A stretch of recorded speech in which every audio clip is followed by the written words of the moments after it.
You're tuned into the Writing Community Chat Show, the live streaming YouTube podcast that brings you the stories of authors, screenwriters, and more. Indie or established, this show's for the community, and we invite you to be a part of it. Head to the writingcommunitychatshow.com for more info. The WCCS. Together as one, we get it done. Welcome to the Writing Community Chat Show.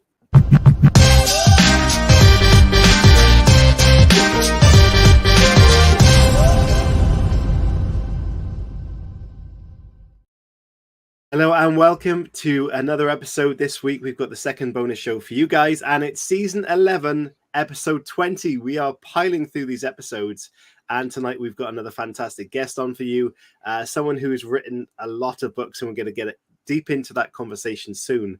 But in the meantime, Chris Hooley is back with me again, as always. How are you doing, Chris? Yeah, I love that you're rocking the old school WCCS logo there. Yeah, this is like one of the first t-shirts that we kind of did. Yeah. Do you know, I've been searching for my hoodie because I fancied doing it in a hoodie tonight, and I was like, where is my chat show hoodie? And obviously couldn't find it. So yeah, so you're just cold. T-shirt.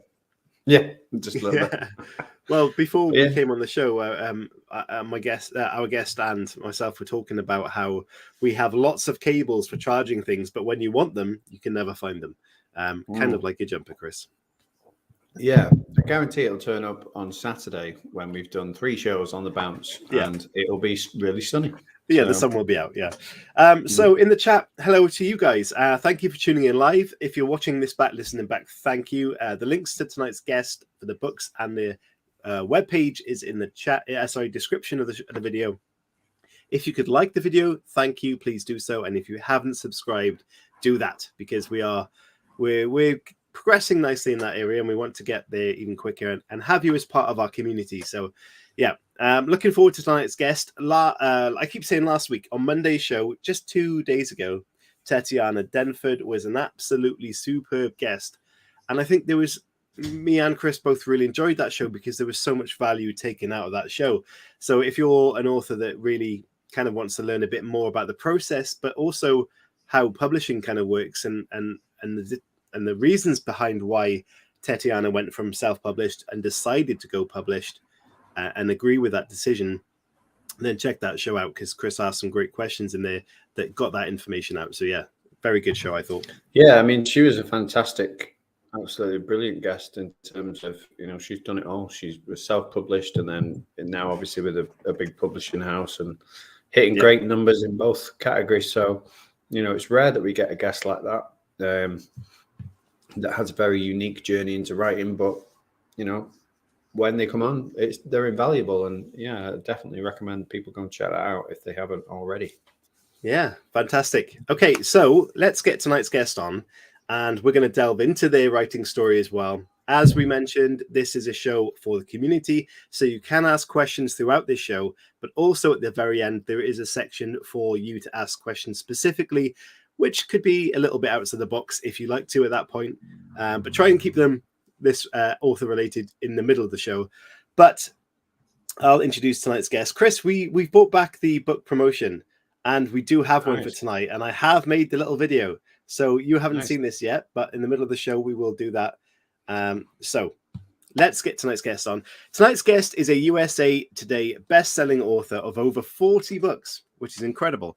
Her series include the Missing Pieces series, the Brave Moment series, the Piper Anderson series, and many other series and many other books. And she has sold more than 3 million books on the download, and held the number 1 book rank on Apple Books, Amazon, and Barnes & Noble. So tonight we'll be discussing her new book, which you can see up in the top corner above Chris Hooley's head, The Girl at the Party, which is being called a totally addictive psychological thriller with a jaw-dropping twist, which sounds absolutely incredible. Ladies and gentlemen, please welcome the awesome Danielle Stewart. Hello, Danielle. Hello. Thank you guys for having me. Thank you for joining us. It's great to have you here, spending your evening with us, and we appreciate that. How are you doing? Doing well. Release days are always really exciting, and it's good to be able to have the book out in the world and have people to talk to about it. So I appreciate being here. Well, it's exciting to have you on the show, but it's also exciting to do that on launch days. So apart from obviously doing shows like this, and you mentioned you've got other ones coming up as well, have you got any other plans? Is there a party in the pipeline? We hope to celebrate with takeout. We had a super busy morning, and we've got a fundraiser separate from this to go to tonight. So it just ended up working out that way, where we ended up with a full day of other stuff to do as well. But we plan to probably open a bottle of something tonight and celebrate. Yes. I mean, at the moment, you're drinking a cup of tea, I believe, Just with an enormous mug. Out of a giant vat, just to Yeah. make sure that I'm available for everything Yeah. tonight. But make sure that you definitely you let your head down in that sense at the end of the Yeah. night and enjoy the release rather than just work, because I know it can be Absolutely. tempting to get your head into everything, and it's something to celebrate. And there's a lot of authors out there, like myself and Chris talked about this before, that you release a book and you just kind of concentrate so much on the work, and the next thing you kind of forget to actually appreciate the work you've done. It's such a good point. Yeah, so just have a good time, and I hope your I'm going to turn the fundraiser goes really well. fundraiser into a book launch, maybe. Yes, do it. Excellent. So where in the world are you coming from tonight? So I'm in Charlotte, North Carolina. We originally were from Boston and moved down to this area and have been here for about 10 years and love it. It's hot. We're hot. It's a little crazy today, but that's what AC is for. So. Well, I'm quite warm in this house. Chris Hooley clearly is cold because he can't find his hoodie. So it's all a mix, I think. Yeah. Excellent. So the first thing we do on the show is we look at your road to writing, and we kind of go back in the history books in that sense and kind of discover what the inspirations were for you. So I'm going to play a little video, and then we're going to get stuck into that.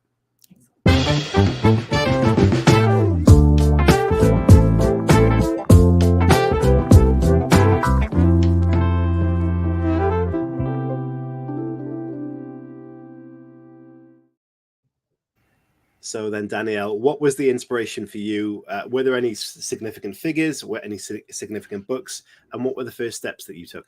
Yeah, absolutely. So I'd always been a reader, and I loved casually writing, but I worked in corporate, and I didn't really find inspiration there. There wasn't a ton of stories to tell there, or people who I thought would want to read what I was writing. And then when my son was born, I lost so much of that identity that I had at work. Like I was staying at home with my son, and I wasn't getting a performance review. Thank God. I wasn't getting feedback right away. It was just kind of urgently meeting his needs and then not really knowing what was left. Whereas in the corporate world, you knew where you stood, you knew how to excel, you knew when you were doing a good job, you knew when you needed to, change something or improve something. So I was really rudderless towards the beginning of motherhood, where I just wasn't sure if I was doing it right. And there was nothing to tell me if there was. And I realized I'm somebody who really thrives on that. So had some opportunities to get to know some indie writers. And it was just at the beginning of when the Kindle was becoming really popular and it was making things accessible for people. So I took one of the 500 stories that I'd been daydreaming about, and I wrote it. And it really became something that I could, redefine myself with. And so the entire process, I thought, it was good for my family. It was flexible. It was good for my identity. And it became this really good balance. So when I talk to groups, when I go to book clubs, when someone says, I want to write a book, I really look at it broader than just like getting that book on your bookshelf. It can become an extension of what you need in that moment. So that's really where my journey started, was out of desperation and insane motherhood in the first year of motherhood. Yeah. Danielle, we've had so many guests on the show. I'd probably say about 70% of the female guests that we've had on, roughly, have started writing after having a baby. And having had children myself, I can't think of a worse time to start writing. So what do you think compelled you to do that in that moment? Yeah, I think it's you lose your mind a little, right? Like you're hungry and you're tired and you're watching cartoon characters like try to solve problems all day. And it's just, I actually was at a function of my husband's for a dinner, and my son was about 1, and there was a woman there who had just come back from maternity leave, and her baby, it was the first time she left her baby. And I had said, isn't it awful? Like, isn't it so hard and awful? And isn't it? And she like started bawling, and she's like, Yeah. just crying. And she said, no one ever says that. Everyone says like, oh, it's a miracle. And it's all these things. And I was just like, oh God, no, it's terrible. Like, I love my child and I love motherhood, but like, I was not prepared for this level of just mental warfare that would be happening by not sleeping. And my son had the ear infections and the teething and all the other things that go along with that. So if I got an hour a night away to sit in front of a computer and make pretend people do pretend things and then get to talk to people about it, that was the other part of it, is I started being able to talk to people about something other than what I was in the trenches doing. And it just, it was very cathartic. So I'm sure that's why a lot of people start, but timing wise, it does feel like a stretch to carve out that hour. It's one of those things that when someone's having a baby, especially for the first time, everyone's so nice beforehand. Oh, it's going to be amazing, incredible. And as soon as you've had the baby, they're like, oh, you forget your sleep. It's done now. Welcome. It's like, why were people so nice in the first place? But right. Anyway, I'm interested that you mentioned about having all these ideas, and clearly you've got an idea machine there, because you've written so many books, so many series, and you had all those ideas in the first place. And it's something some authors really struggle with, to come up with new concepts and ideas. So how do you kind of get that sense of knowing where you want to go in your stories? And do you have an advice for someone that might be kind of stuck in a box where they can't get those ideas flowing? I'll give a couple of my tricks away. So towards the beginning, I was just an incredibly dramatic teenager, just dramatic, as most maybe teenagers are. But when I got older and I started to channel that drama into writing, even before I was publishing or doing anything like that, I found it helpful to be less of a dramatic person and then just make up dramatic stories. So I felt like it was also just part of a journey. But if I'm really stuck, which, I mean, to be honest with you, I'm usually 10 or 12 book ideas deep. They're not all flat all the way, but I just love to look around. I usually start with the conflict. A lot of times I'll go on, websites where people sign petitions for things they're passionate about. And that creates, here's something that's not happening in the world that needs to be.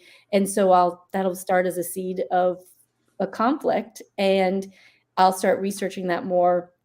I've got a book idea that I might not write, so I'll talk about it here.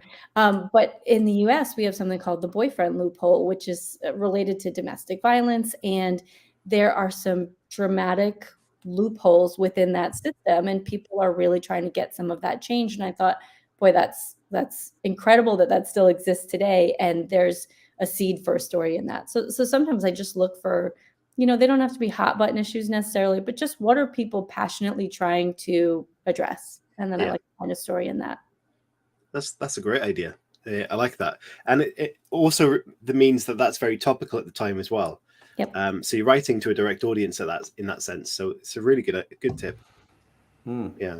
So Danielle, if you take us from that, let's say you've done a bit of research this week, for example, and you found that sort of golden nugget that you're after, how long does it typically take you to go from start to finish in terms of, that initial idea to a manuscript that you can hand over to somebody else? And can you talk us through that process? Sure.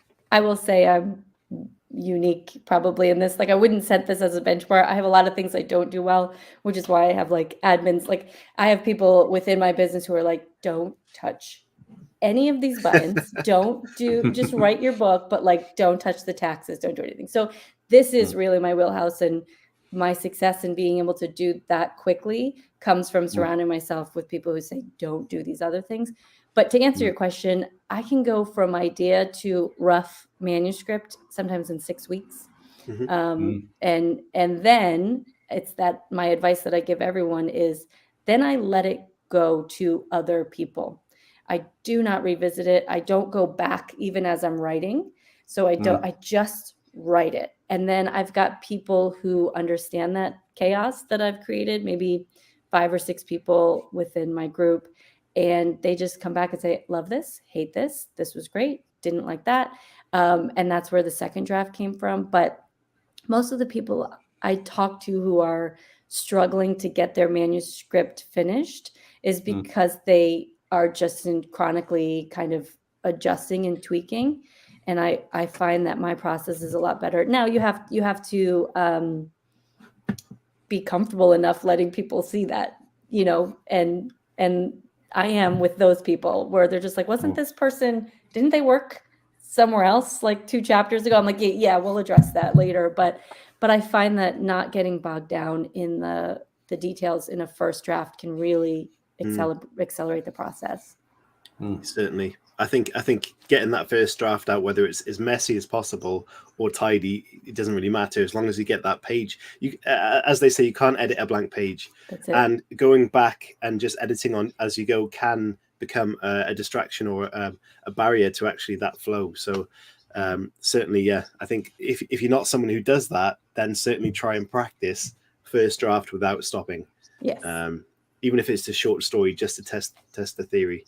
Yeah, definitely. So at what point then did you step? You mentioned that you've written the book, and you went into the publishing life that way, especially through kind of digital print for the first time.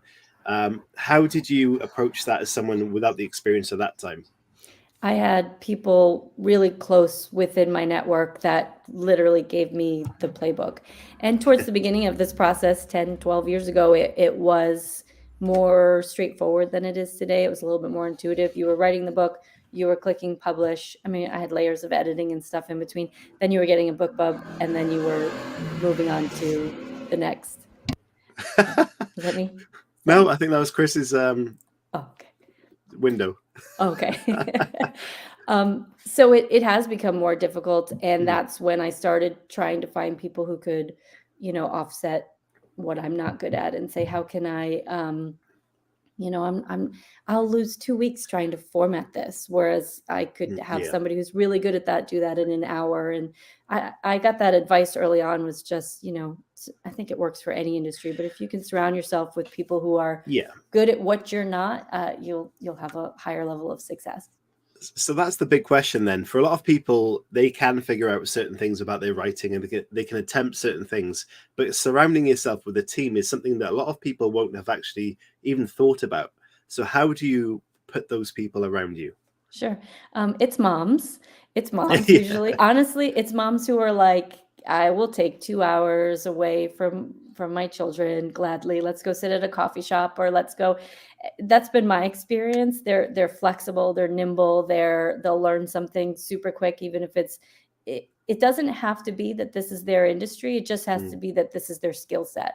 And that's what I've been really successful with. So, I don't need English majors necessarily as my middle layer of editing. It can just be people who are grammar police and really good at that. And then, it moves on further in the process for editing, but to clean it up, because I can't, it's a miracle I put my name spelled correctly on the screen. Like, honestly, I'll Zoom with like elementary classes sometimes. And I'm just like, if I can give you the lesson that you don't have to be phenomenal at every aspect of everything, you got to do the math, you got to do the science, you have to do all those things.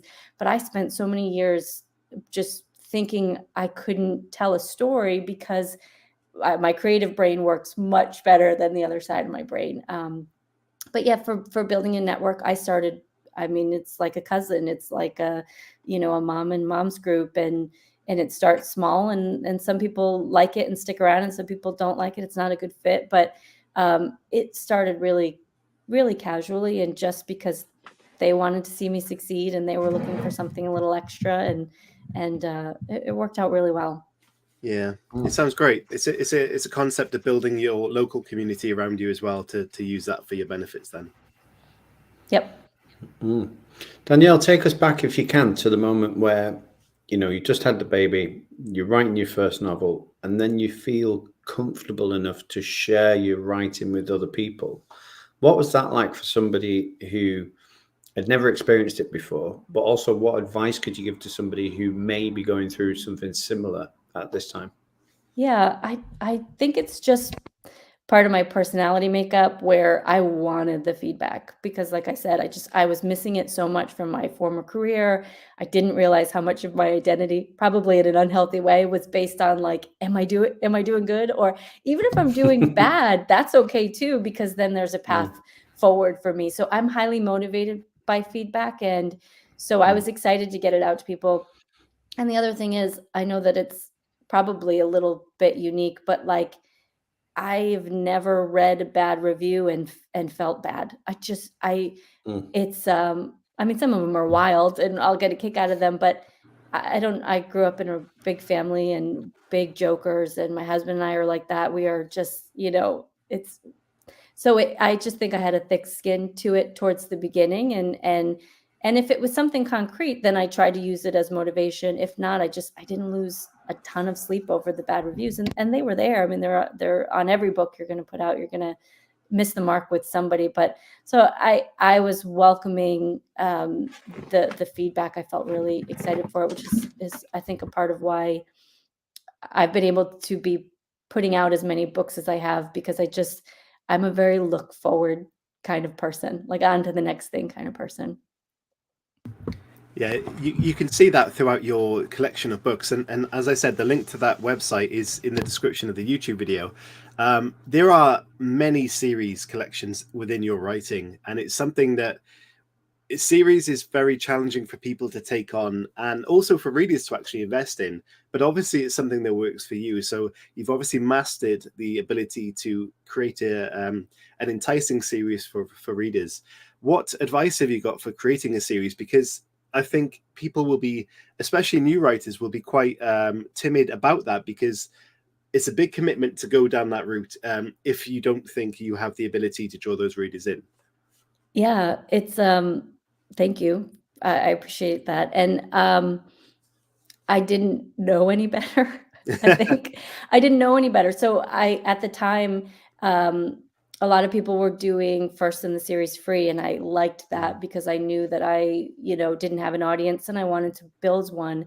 So it was just being naive when I was like, I'm gonna first in the series free, and then I'll write some more books after. And literally, like, ended the first book. It was like, I don't know. The next book's gonna be like the next part of this, and so it was just inexperience at the beginning, thinking it would. I read a lot of what I enjoyed at the time were series. I liked that kind of tie it up, but a little bit of a cliffhanger, because I'm very rarely ready to part with characters. So I like that. And I think that's probably what comes through in my books is I try to write characters that people can connect to, and then they'll go see them do something else. Okay, now they're over here, doing this instead. And so I do have kind of some character first books, even though there's some suspense and thriller elements to it. So a lot of authors that we've had on recently have spoken about this character first approach, and I suppose a lot of writers may make the mistake of going plot first approach, especially if you're trying to put twists in and things like that. So how do you create a really good character, in your opinion? Like, what's the process? Yeah, I think probably no one wants to think this who's in my network and in my life, but like I pull a lot from my own experiences and then just people that are in my life, and whether it be, aspirational or dysfunction, or I like to mash a lot of those different things together. But for me, a compelling character is somebody that you can have empathy for. So I don't do a great job villains, and I don't redeem them too often. But my main characters, I really try to make them somebody who people could be empathetic for. They're very flawed, but understandably so. Yeah, very good. Someone who takes kind of real life inspiration into their writing, have you done any kind of research trips in the name of that? Because I think going on a research trip for writing is a great excuse for a holiday. Has that happened for you?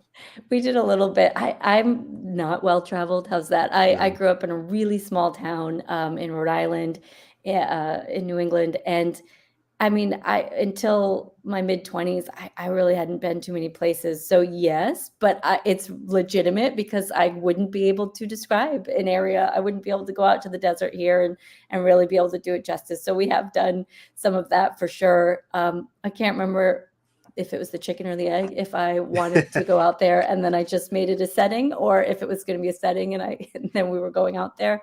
But yeah, but more so it's a little bit more close to home. So I've really just sat down with people within my neighborhood that have some experience and stuff, and people are really willing to share the nitty-gritty, granular stuff that you would normally miss that reads so well in a book, and connects with people. So like I've sat with teachers who specialize in special education, and there is some nuance there, and there are some stories there and some feelings.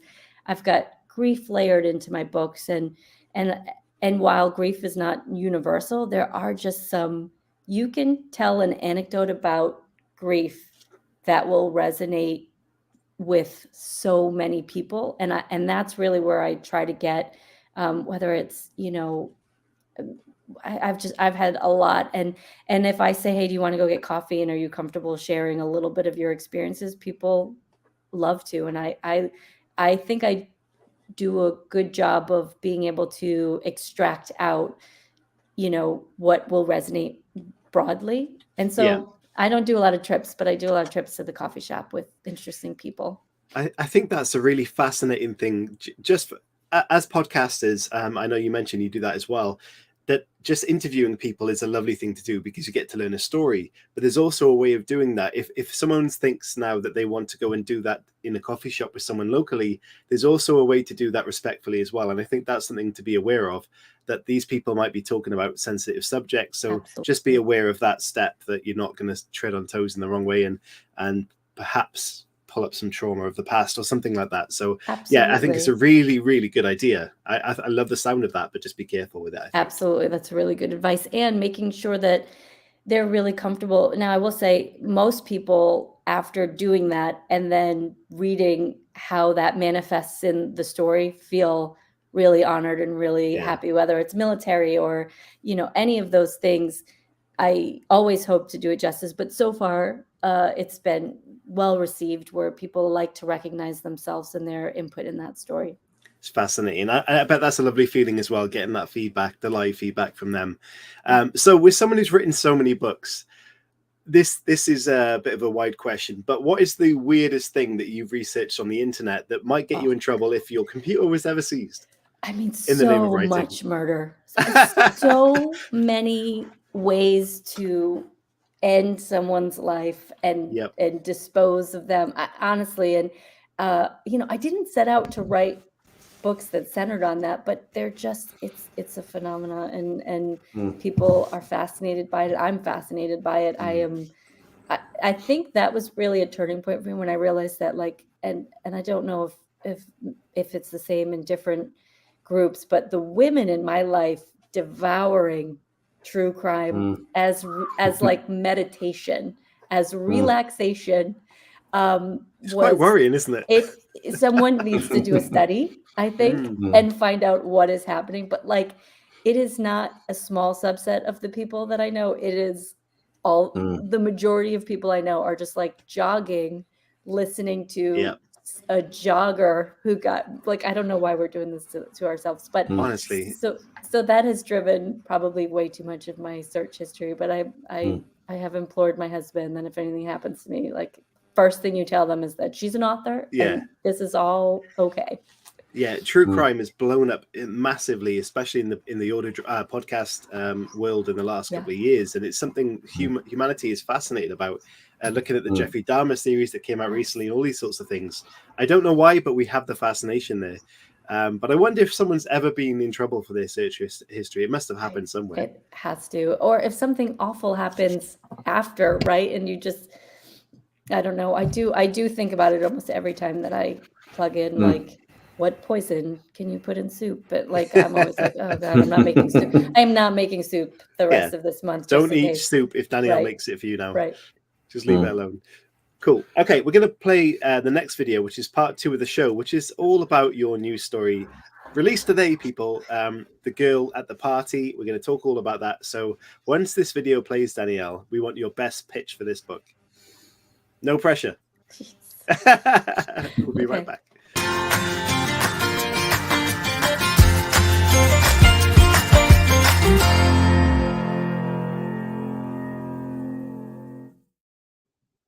So Danielle, go for it.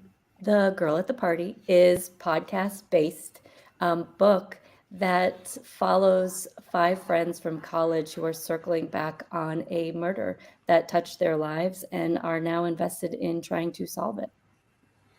Nice. Oh my God. Sure. I could have read the back. This is, you have to know that that's torture, right? You have to know that that's, of everything we do in this hour, that will be summarizing your own work is torture. We ask quite a lot of questions, and sometimes they're a little bit weird at times, but also it's when we ask that, you see people's real face at that point. Deer in the headlight. I was like, I didn't, no.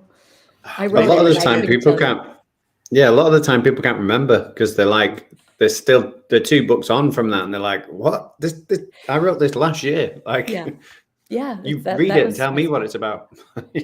Well, I almost read the back. I almost just read the back, held it up. Well, it's been received very well, and the reviews for it are fantastic. And it was being called the totally addictive psychological thriller with a jaw-dropping twist.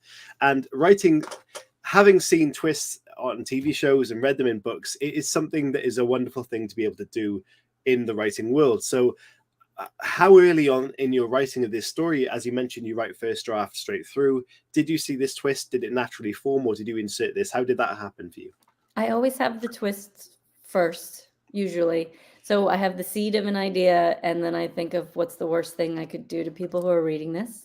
To either just drive them crazy. So that's usually right towards the beginning. I will have some idea of where it's going to fall, but almost nothing else. There are times where I'm writing chapter 12 and I have no idea what chapter 13 is going to say until I get to it. And then I'm like, oh, maybe they'll do this. I'm very seat of my pants. I usually have an idea of the conflict and whatever the twist is going to be. And then from there, I'm surprised half the time. I don't know what it's going to be. I love writing in that way. And there's a lot of people that can't write that way, and people who've chosen plotting it in turn of that. But it's interesting that you have the idea in your head. So for people that are looking at that as a new author, you spend a lot of time, I imagine, thinking about the idea before you start writing as a pantser.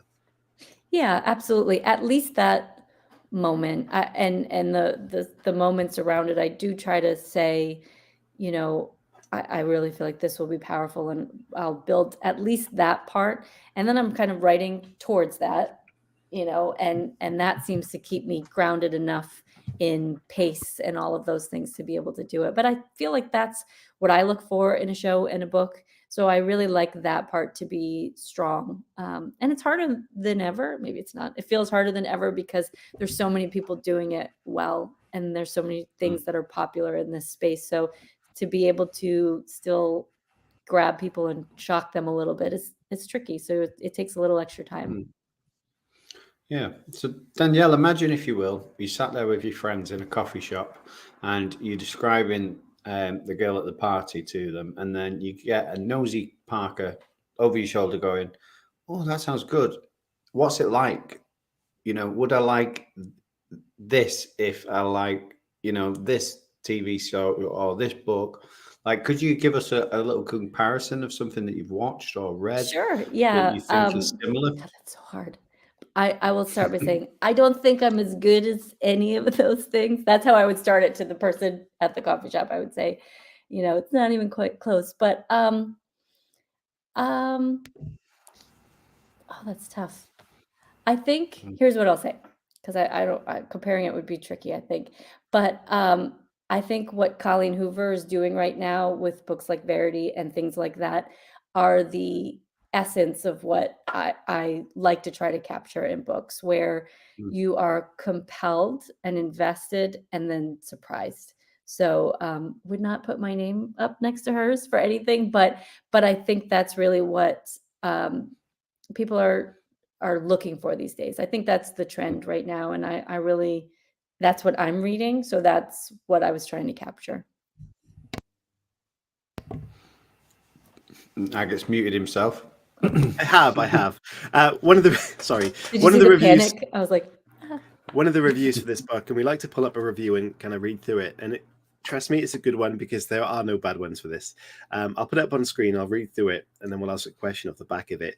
The girl at the party refers to it says the book grabbed me from the first paragraph and didn't let go. I was floored. I actually held my breath. The story and the writing are that compelling. Goodreads reviewer 5 stars. First of all, Goodreads reviewers generally are quite stingy, so that's an incredible review. yes.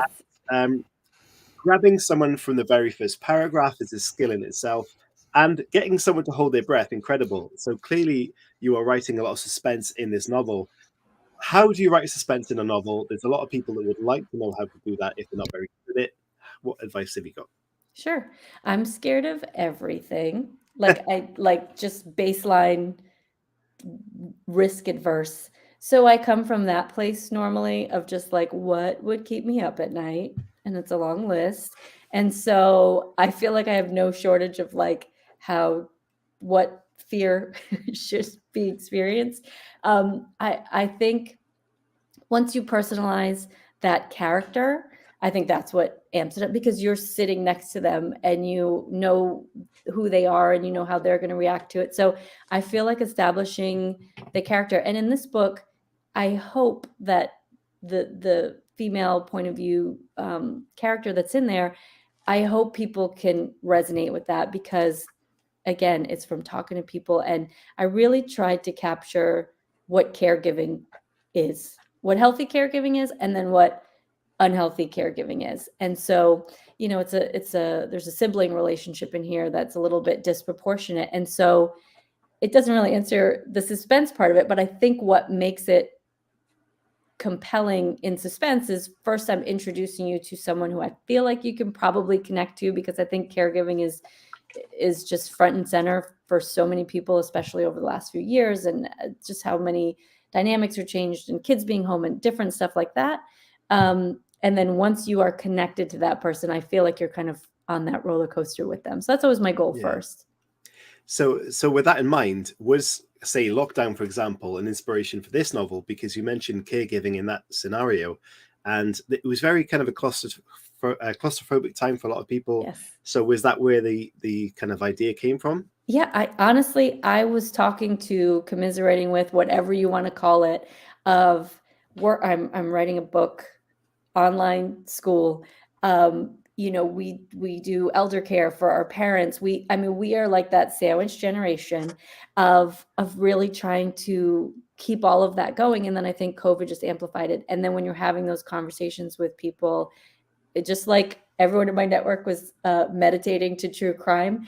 Most of the people that I was talking to were just drowning from a caregiving standpoint, and not having some of the outlets that they used to have, and having to wear so many hats that they hadn't before, plus the stress and the other feelings that were involved in that. But I think it really was part of the inspiration for the character of what's a healthy level of caregiving coming from the right place. You know, this is your natural speed of helping the people around you, versus just you are drowning, you have no self-care, you have no network of people to help you. And what does that do to a person over a long period of time when that's the expectation of you? So I tried to layer that into that character as well. Fantastic. Danielle, how do you manage the light and the dark in terms of when you write and you've got, you know, murders and things like that going on? How do you find that you can, you know, still keep a reader hooked in and create those lighter moments? It feels like levity is the only thing we have at this point sometimes, where I really do try to layer that in. I grew up in a very funny family. There was no joke that was not going to be said. If you brought a friend over, God help them if they were not from the same kind of family, or at least like pre-warned about how they were about to be just demolished in like a very nice way. Like, or maybe not. It's all we knew, so we thought it was funny. But I think that is how in these books, there was never a moment in our lives that was too dark to tell a hilarious joke if it came up. And I think that's how I try to get a little levity back in my book sometimes when it does get very dark. And that's what I think a lot of people's experiences are, is that's what brings you back from the brink. And you usually always have like one friend like that, right? Like one friend that's just like, oh, I'm going to say it. Like no one's saying it. I'm going to say it right now. And everyone laughs. And that's what kind of brings you back from the edge. Yeah, incredible. I can just imagine that household. And with that in mind, I mean, you can see why you went down the darker route with the darker comedy, but was a flat out comedy ever on the cards for you? I hear this a lot because I love it. And I love to read, comedians' memoirs and comedian stories. I mean, that is my palate cleanse, right? So I'm like murder, murder, murder, funny comedians' life, which is usually pretty dark too. You end up getting into all of that. But I would love to, but this is what I found. I have tried to write things that don't come naturally to the paper and been like, have I ever written a sentence in my, like, I am fully unprepared for this. And so I love the idea of it, but what I do flows so naturally, and anything else I try to do feels like work, and I don't really want to. It's a good point about finding your voice, and when you've got it, it isn't work. It's a natural flow. But writing comedy, I think, is probably a lot harder than writing, dark death scenes. I don't get how, stand-up comedy, for example, is one of the bravest jobs in the world. I think it must be incredibly intimidating. Absolutely, because we've kind of established what's alluring about murder and true crime, and like those boundaries exist, and like what's funny feels like it's constantly evolving, and whatever audience you're in front of, it's going to be different. And we found that in our home, when like someone would leave crying and like it didn't land, they didn't get it. So yeah, that's probably what keeps me away from it, because like only the 12 people, I might write something and like 12 people in my family think that it's spot on, and then maybe no one else gets it. I mean, I think for any industry, that's instant feedback. They literally get instant feedback. Yes. Whereas when we write a novel, it goes through its beta readers, of course, but then it doesn't matter how many beta readers you have, because on release day, for example, today, you're probably thinking, oh, what's going to be said? Absolutely. Yeah. Absolutely. And good things from that review. Many good things. Yes. Excellent. Chris, okay, we're back to the book promotion for the WCCS. So this is a little segue in the show. We're going to play a little video and advertise a book from the writing community who kindly sponsored us to do that today. And then we'll be on to the final part of the show, which is community questions, where we ask some staple questions of the show, but also your opportunity as viewers to ask questions to Danielle and to us, if you like, as well. But start sending your questions in now, and we'll go play this little video and give you time to do that. So, Chris, this is going to be the first of this season, and obviously into season 12, the book promotion is back. So I'm going to play the intro, and then I'm going to play the video. Okay? Obviously, I'm waiting for you. I'm slightly scared because I've not seen this, so I don't know what you're going to do. But yeah, every time I put a new video up and Chris hasn't seen it, he criticizes afterwards. But we'll see. I'm intrigued. Okay, so here we go. The Writing Community Chat Show, book promotion. Message for more details. Intro. Yeah, that's all right. I'll give you that. Cool. Last thumbs up. So here we go. Corbin is a demon witch who thought he loved his life living under the devil's sinful ways. But everything changes when he meets the love of his life, Caleb, a humble Catholic who refuses to sin and bows to Lord Jesus Christ. In the middle of this new emotion that Corbin is not used to dealing with, he also needs to figure out a way to stop the thing called Holy Soldier from damning demonized sinners and demon witches back to hell. Join our non-hero Corbin for a redemption tale unlike any other. A final battle between good and evil. Will you fall victim to the demon witches straight from hell, or are you heaven-bound? Pick up this comic and discover. Available for pre-order now. So, There you go. That was from the Holy Comics Creations, and they have sponsored this show by giving that book an advertising play. And the link for that pre-order is in the description of the YouTube video. So please support those that support the show. And if you're into comics, that looks a fantastic. That's the pilot is version 0. If you do get it, let us know what you think. Yeah, I thought that was better than you bumbling on and reading it, mate, because that's what it used to be. So yeah, that was an improvement. Thank you. Yeah, I like it. It's a good voiceover. It was a great voiceover. Yeah, it wasn't me. Danielle, do you like comics? I don't. My family is a big sports card collecting family, and right now my husband and my son do like shows and set up tables and all of that. And there's always comics there, but I never got into them. No. What's the most valuable card that your family has, Danielle? Like, is there one that you just couldn't touch? I pride myself on not knowing any. I don't know. They would love to be here and like show the card, but like I bring snacks. I keep everyone hydrated, and then I try to know the least amount. My son does Pokemon, and my husband does sports, and like, yeah, I enjoy not knowing which cards they have. Chris, there's loads of questions coming in. Yeah, so yeah, I'm going to push on community questions. I'll play this other video. We've got loads of videos, and then we're going to get these staple questions on and your questions in, guys. So here we go.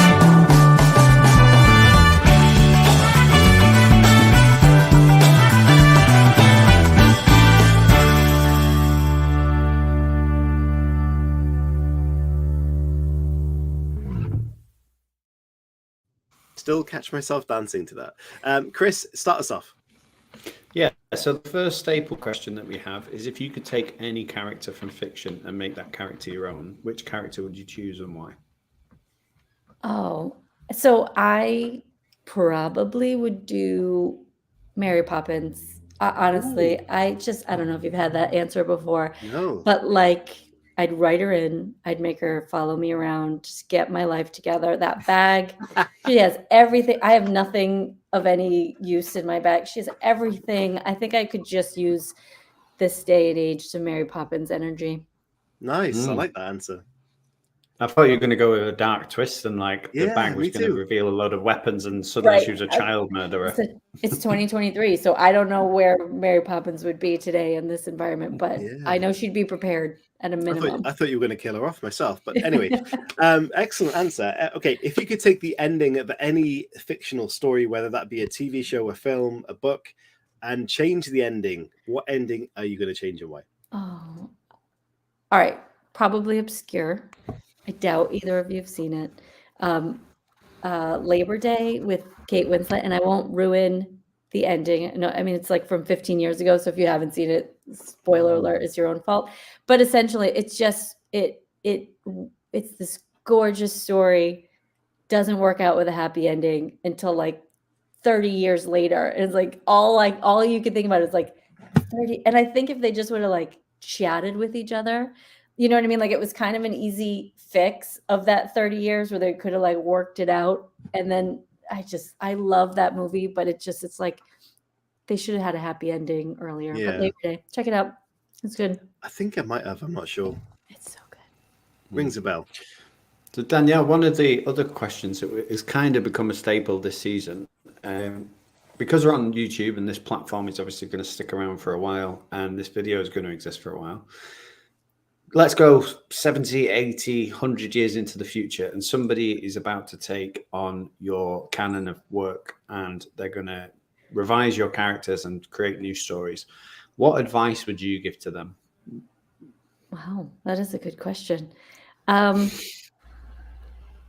think 7 years in the future, I think the evolution of empathy is really important to me. And so I really love redeeming characters and trying to, because I think we're all forced to kind of do it in our own lives. You can spend a lot of time looking for perfect people to be around and perfect groups to be a part of, and they just don't exist. And so I would go back into some of my own work and I was hard on some characters who probably could have utilized a little bit more empathy. And I would soften that up for people. I would love to see someone go back and say like, wait, you know what, this guy got a raw deal, and he had a tough life, and we should have been a little easier on him. So I think that's what I'd love to see people go back and do. Nice. That's a great answer. I've just seen Anya's question. Brilliant. We'll get that up in a minute. Final one from me before we move on.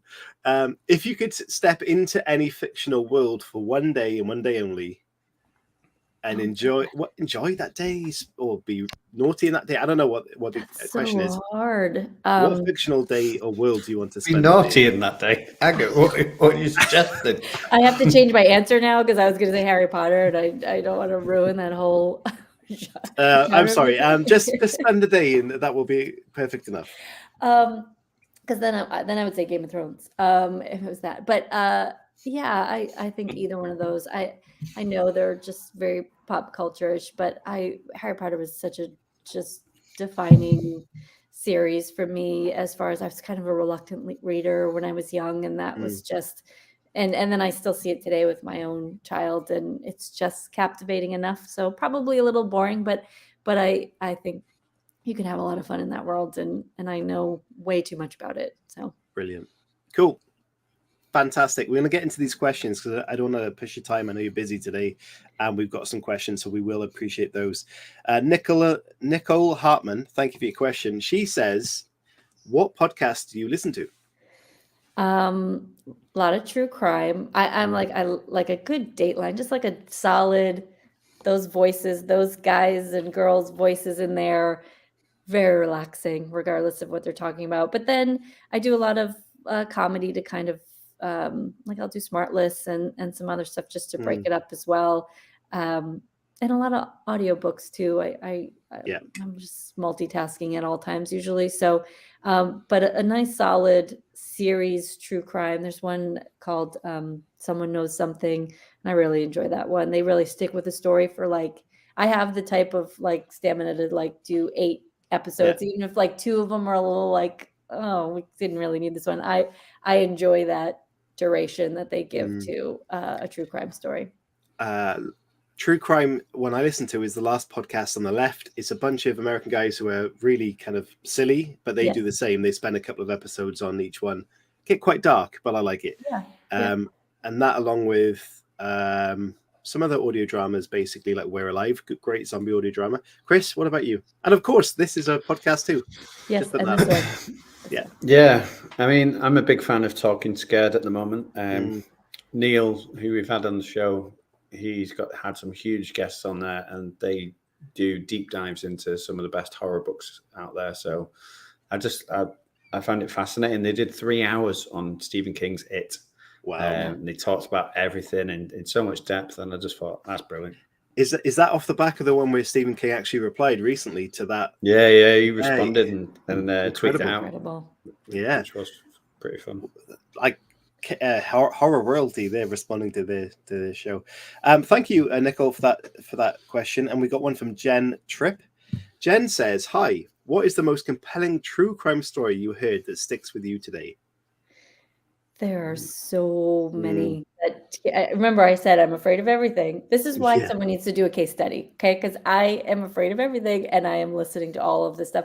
Maybe they are connected in some way, but I am really hooked on anything right now that's using the newest forms of technology for really older cold cases. So the girl in the barrel, it was like New Hampshire, and there was like 3, and they couldn't identify them for like 40 years. And they've just kind of recently done it. So familial DNA. So being able to use some of those public ancestry like databases to say, well, we couldn't find the guy, but we found his cousin, and now we're going to go find the guy. I'm hooked on any of those stories, and they usually stay with me because I feel like it's a completely new chapter of being able to solve cold cases. Is like. So, and I love that idea of like, you're at home and someone calls you and is like, can you tell me who all your cousins are? Because like, definitely one of them is this serial killer that we're looking for. Like, how's that guy feel getting that call? And all he wanted to do is like genealogy for Christmas. And then he gets that. Yeah. Incredible.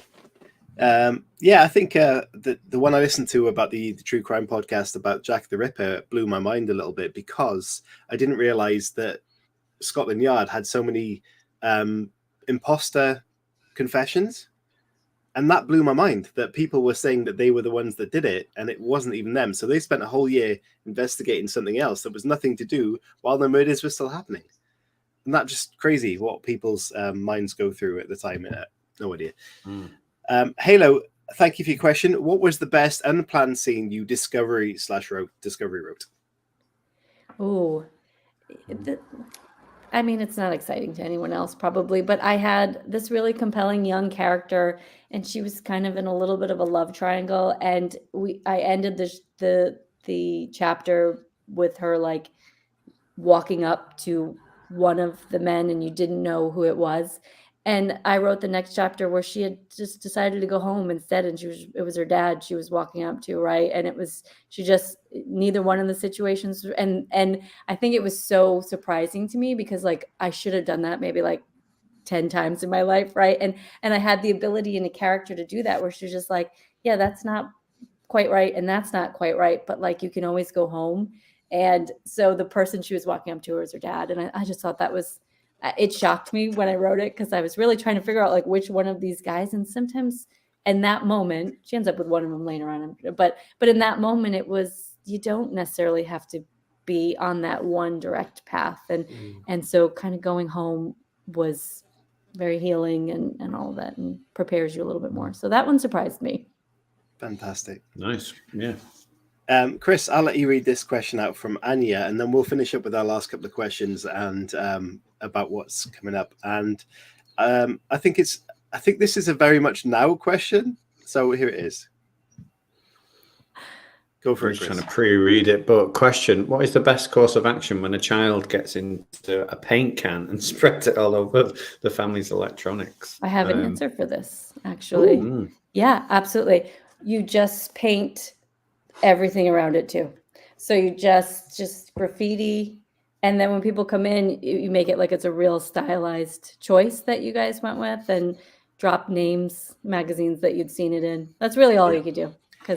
So Anya, you have a weekend of decoration is the answer to that. You let them use the rest of the paint. What gets me there, Aga, is I know Halo and Anya met in the writing community, and they met in real life this week. And Halo has 2 children, and I feel like they may be responsible for Anya's situation at the moment. You said that, but in my head, I thought you meant that Halo had done it. Yeah, well, Halo equally could stick her hands in paint and just put it all over the place. So yeah, we blame children for everything. I mean, they're the easiest scapegoats, really. Of course. In fact, we've got time. So last one from Halo there. Which fictional and real life villains would you like to give a redemption arc? What would those arcs be? That's a good question. Oh, that's so good. I won't be too specific, but I feel like there were quite a few people in Hunger Games that, considering the situation, were doing the best they could. You know, if we're in that type of, mostly anyone in dystopian who we're judging, I feel like we might need to cut them some slack. But fictional characters, I would love to see Indiana Jones get a little bit, but he's got a tough go through a lot of these movies, and I would like to see him sitting on a beach and enjoying himself and relaxing. And I always love that character in those movies, and I feel like he can't seem to chill out too much, and I'd like to see him do that. Have you seen the new one? I have not seen the new one. I'm waiting until it dies down a little bit and no one's going to sit next to me in the movie. You know what I mean? Like, I'll wait for the rush to be done, and then I'll enjoy it. Fair enough. Thank you for the questions, guys, there. And I'm sure Chris will pick up his morbid questions now before we wrap this up. Great. Yeah, so the last morbid question is, if you're on your deathbed and you're looking back at your writing career, what is success? What would you be happy with? Yeah, that's a great question. I will go broader than that.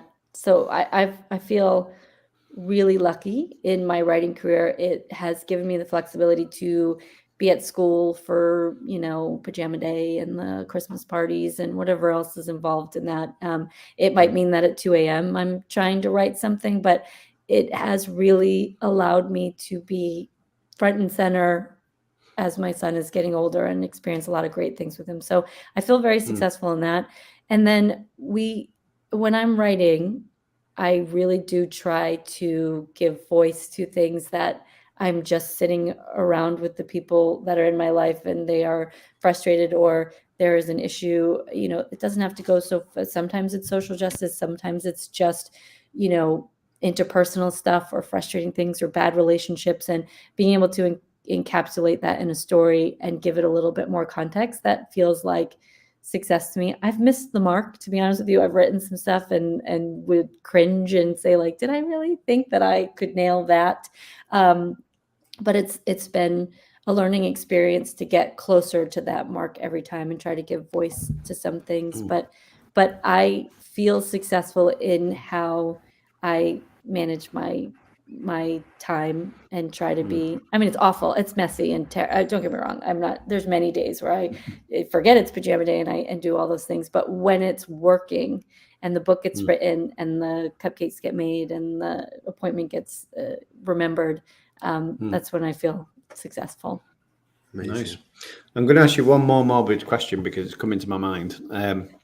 But the planet is about to explode. Yeah. Mm-hmm. And an orb appears, and you can put one book in that orb, and that orb is going to go to all the universes that exist. Which book are you choosing from your collection to send to the rest of the galaxies and the universes? So first, I thought you were just breaking some news, by the way. I was like, I know that, you know that. I mean, I thought that's where you're starting. I really love, and this probably isn't like I should be giving some, Pride and Prejudice, but for me, no, your book. One of your my books. book. Oh, yeah. Ooh, I would do The Bend in Redwood Road. That was a book that I did the most research about as far as people's experiences with adoption, being an adoptee and being adopted, and then how that trickles through every other aspect of your life and growing up, and just the layers that I think people make that people simplify that, right? Like this is how it looks, this is how it feels. And I got to talk to so many people. And the reason that came to be was because of familial DNA. And I mean, we had done our ancestry a few years ago, and I'm not joking, every 6 months, someone would message me and say, I'm looking for my biological parent, and we're third cousins, and I want to try to back into that. And I started saying, like, if I'm getting one of these every 6 months, I mean, this is life altering for people who are sitting at home and the phone rings, right? It used to not be that level of, being able to trace back to that or any of those. So for me, it holds a really special place in my heart because it genuinely changed my perspective on so many aspects. And it's this tipping point, I think, in science and in public availability to things. I just feel like it's kind of all swirling in there. So yeah, I would put that one in there. It's a great answer. Danielle, we're very aware that you've got a very busy day and a charity event and your party of your release day. And again, congratulations for that. But just before we finish, where can people find your work, more about you, and where can they get your brand new book? Sure. So my website is authordaniellestewart.com. Everything is on there. Remember, it is not me because I would break it. Someone else pushes those buttons. But authordaniellestewart.com has everything, and it's usually fully up to date because I am not involved in it. It certainly is. I checked it out earlier. It's a fantastic website. The link is in the description of the podcast and the YouTube video. So please go and check out the book, The Girl at the Party. You can buy it through the link. You can also check out the book sponsor of tonight's show, the comic, on that link as well. So thank you to them. Thank you to you, Danielle, for being a fantastic guest. And thank you to everyone in the chat who spent their time with us for the live show. It's been a privilege, and I hope you have a great day for the rest of your launch day.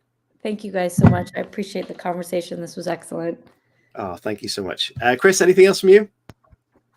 No, just looking forward to Friday. So please come and join us. And obviously, as usual, if you've enjoyed this interview and you've been watching it back, please like and share it to all the relevant spaces, because it makes our community stronger and bigger, and more people get to see everyone's face. That is very true. Everybody, thank you so much, and take it easy, stay safe, and we'll see you very soon. Bye-bye.